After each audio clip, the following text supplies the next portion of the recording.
Hey, welcome to the Flicker Frequency. In tonight's transmission, we will attune to the Marion Frequency. We will try to understand one of the resonances that informed one of the most baffling cultural artifacts of the 80s, the 1986 move, Cobra.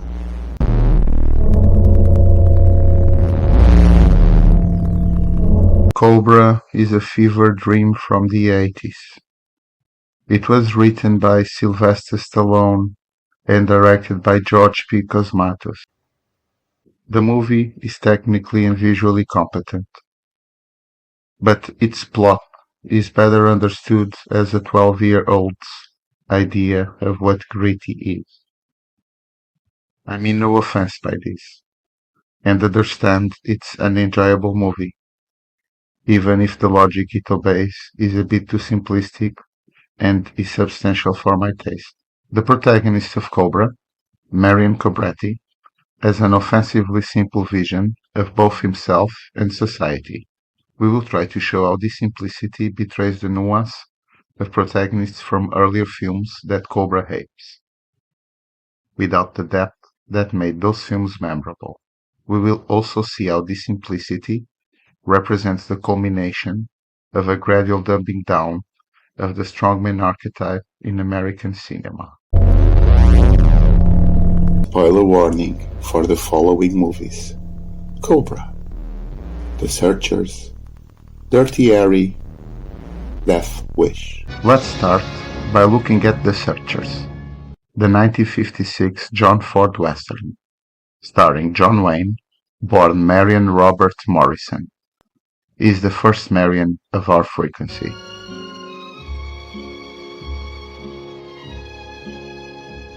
The protagonist of The Searchers is Ethan Edwards, an obsessive man, whose framing as a hero is undermined by the raging racism the character demonstrates. When Edwards shoots the eyes of a Comanche warrior, or contemplates killing his niece, the film forces us to question the legitimacy of this strongman figure.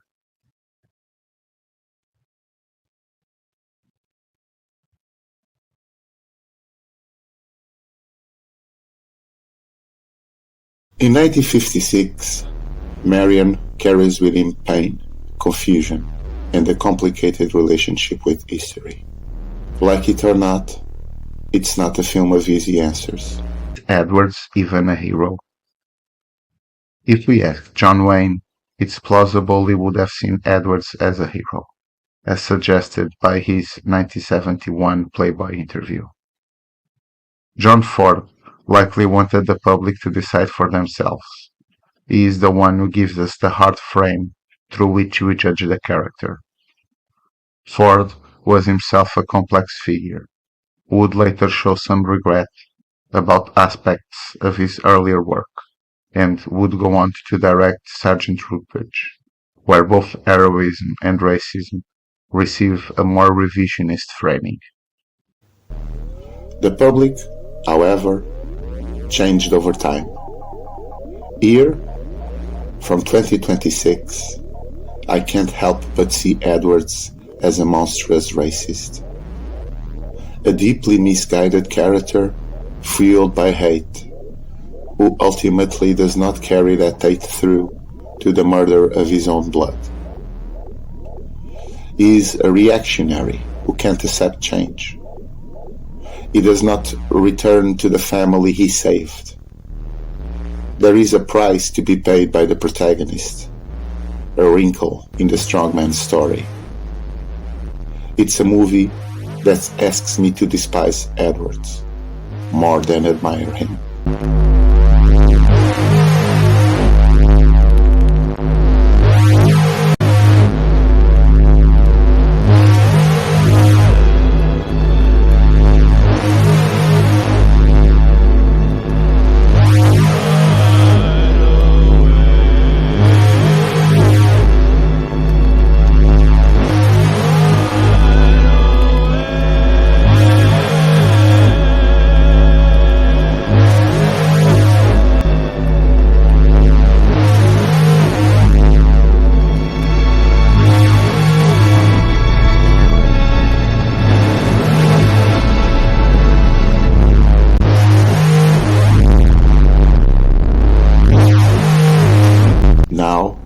let's have a look at Cobra.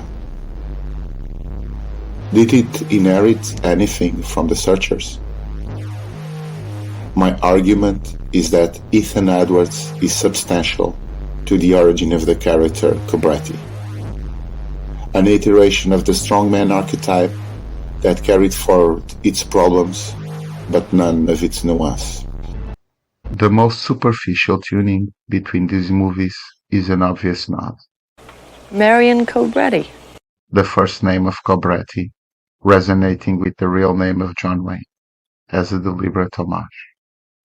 Then there's the 50s Mercury with the vanity plate Awesome 50. This, however, starts to point us to a more direct resonance, a je ne sais quoi of reactionary spirit between the characters. He looks like a fugitive from the 50s.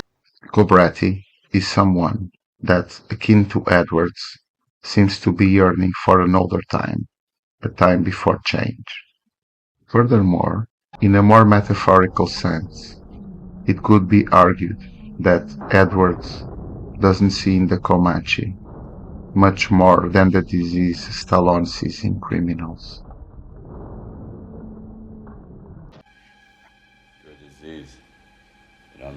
Now, let's consider plausible racist undertones on the movie Cobra. Let's consider the scene where Cobretti, an off-duty officer, is arriving home on a parking spot that for some reason Cobretti defines as his. There's a lowrider. There are no visible infractions that the lowrider drivers are committing.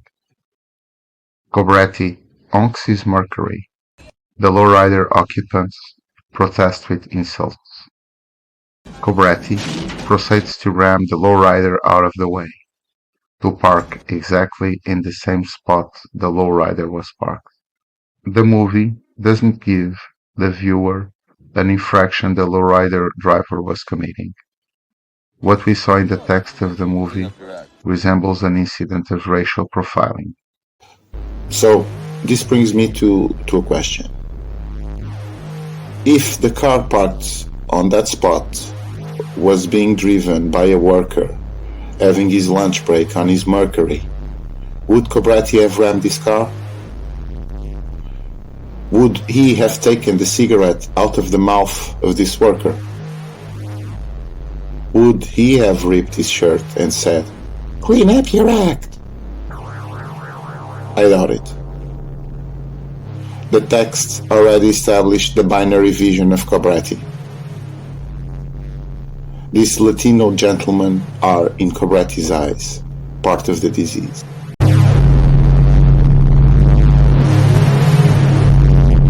There seems to be a lineage. If Ethan Edwards is a morally stained strongman, Cobretti is more akin to a cartoon. Contrast the ending of the Searchers with the ending of Cobra. You will see how the strongman became a fantasy where death has no consequence and violence is supported instead of questioned. Cobretti imports the archetype, but a mutilated version of it. There's no nuance, no complication. There's just straightforward, unironic framing of cool instead. Cobra doesn't pay the tax that Edwards pays. Let's tune to another frequency. Dirty Harry is a 1971 crime thriller, directed by Don Siegel and starring Clint Eastwood. It depicts Harry Callahan, a beaten, dissolution cop, investigating Scorpio, a psychotic killer. Harry gradually grows disappointed with the law, becoming a loose cannon, a cop that performs the law on the edge of legality.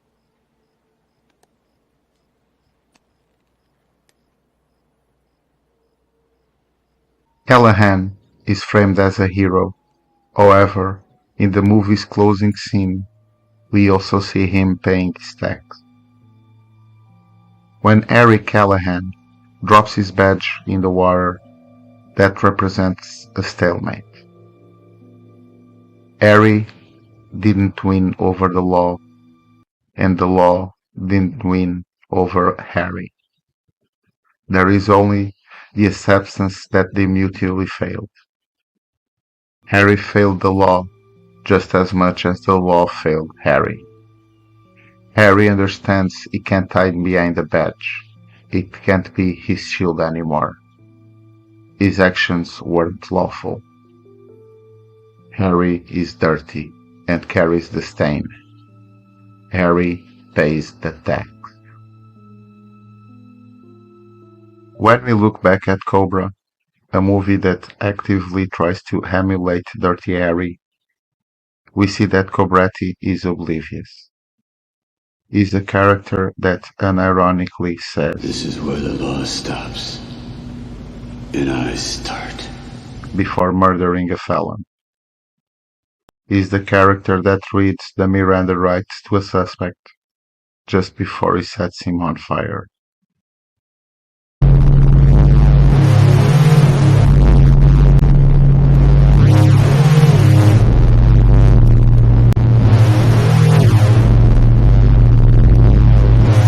Cobra inherits the badge and the attitude, but not the awareness of his own mockery of the law. The Smith & Wesson 39 becomes the Jatimatic. It inherits the one-liners, but they don't come from a beaten cop. In Cobra, they originate from ironic detachment from the law. Once again, we can see that Stallone does not pay the tax that Callahan pays. Finally, let's have a quick look at Death Wish. Another movie with a strongman protagonist, this time played by Charles Bronson. This iteration arrives in 1974, is directed by Michael Winner, loosely based on the 1972's book of the same title. It's a very violent movie, whose message seems to contradict its own source. Where the book seems to denounce vigilantism, the movie presents it as a reasonable solution. The book invites us to question Kersey. The movie invites us to support him. Kersey, however, isn't born in a vacuum. His behavior is born of trauma. His gradual mutation into vigilante can't help but be tragic. His arc goes from architect to bulldozer, from builder to destroyer. Despite the movies seemingly justifying and mythologizing Kersey's actions, the foundation of its pain is still real. The Kersey family tragedy haunts the movie and Bronson's character.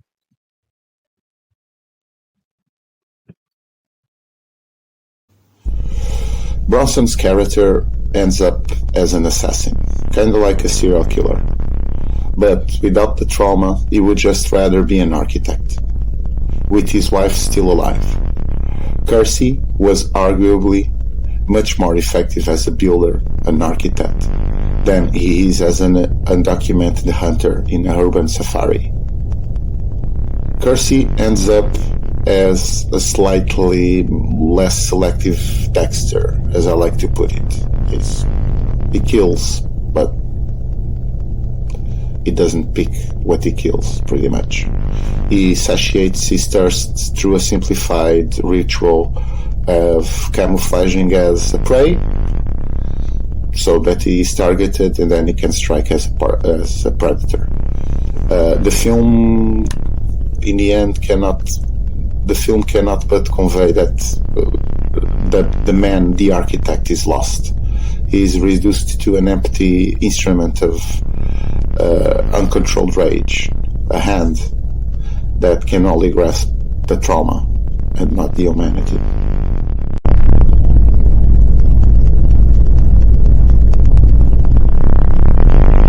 Let's again move our lens to Cobretti. There's no trauma in Cobretti. That's just it. There's no visible trauma fueling his rage, And as we saw, law is something Cobretti just mocks frequently. So the question begs, what's moving him? Death Wish, a violent, excessive movie as it is, still depicts an arc, and its strongman can't claim full immunity of its own movie world, as Cobretti clearly does. Cobretti is clearly immune. When in Death Wish, trauma and its following violence works as the foundation of the destruction of a good man, in Cobra, there's no trauma. And its violence appears more as a derivation of artistic or stylistic choices than any narrative ones. Again, we can see that even on a movie like Death Wish, which again it's not that complicated movie, it still demands much more from its character than Cobra demands from Cobretti.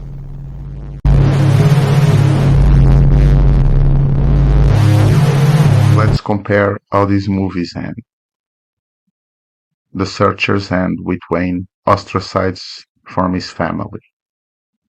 Harry ends up dropping his badge, divorced from the law after a sloppy argument with him. Kersey ends up looking deranged, doing pistol fingers to a criminal, a man removed from his calling as an architect to become an obsessed killer, hell-bent on making vigilantism his contribution to society.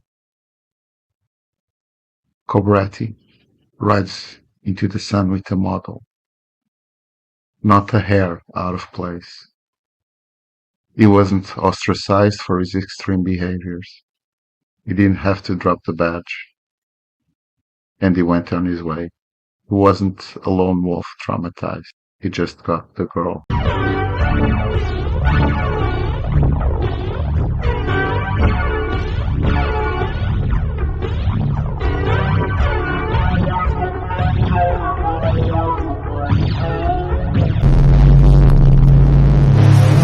Hope you enjoyed these first episodes of the show. I'll see you in Frequency episode 2, the Terminator Frequency. I've got lots of episodes to go over and to produce and this stuff. I hope you enjoyed this little bit. Thank you.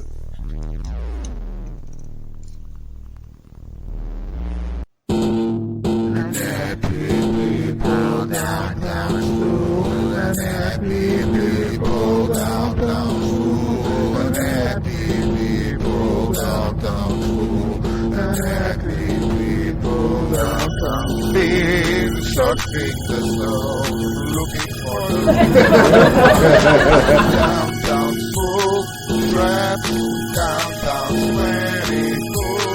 Been searching the snow, looking for the room traps, downtown full traps, downtown full. Playing soccer is so good.